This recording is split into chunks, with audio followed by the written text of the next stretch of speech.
এখন সিঙ্গারা বানাবো। যে আলু সিদ্ধ করে নিচ্ছি।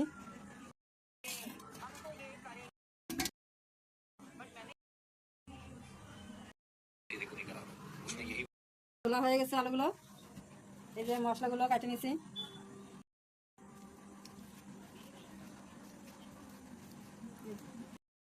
এই যে আলুটা ভালো করে মিলাই নিলাম ভাঙিয়ে কাঁচা চামচ দিয়ে। গরম হয়ে গেছে, তেল দিয়ে দিলাম কালো জিরে কটা, দিলাম লঙ্কা এই রসুন কুচিগুলো, লঙ্কা কুচি,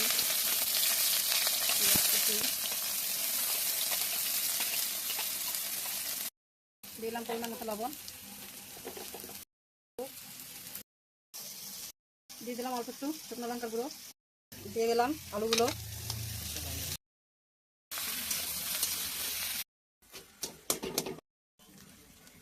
দিয়ে দিলাম ধনে পাতা কটা। হয়ে গেছে, এখন নামাই নেব। এটা নামাই ঠান্ডা করবো, তারপরে একটু আটা মেখে নেবো ময়দা। নামাই নিচ্ছি, এই যে নামাই নিচ্ছি,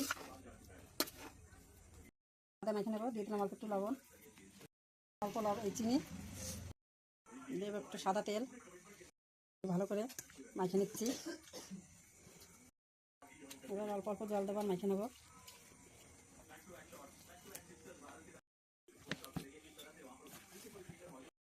এই যে ময়দাটা মাখা হয়ে গেল, এখন লেচি কাটে নেব। এই যে লেচি কাটা হয়ে গেছে, এখন বানিয়ে নেবো সিঙ্গারাগুলো। নিয়েছি, এবার কাটি নেব।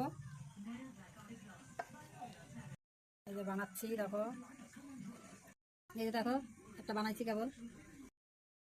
বানানি হয়ে গেছে, এখন তেলে ভাজবো।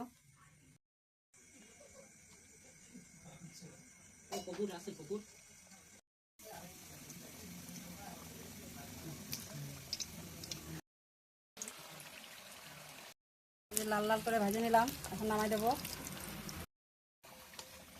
নামাই নিচ্ছি, দেখো কিরম হয়েছে। দেখো বন্ধুরা, নামাই নিচ্ছি।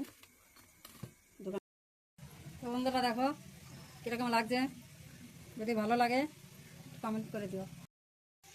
দেখো কেমন হয়েছে আমাকে বলো।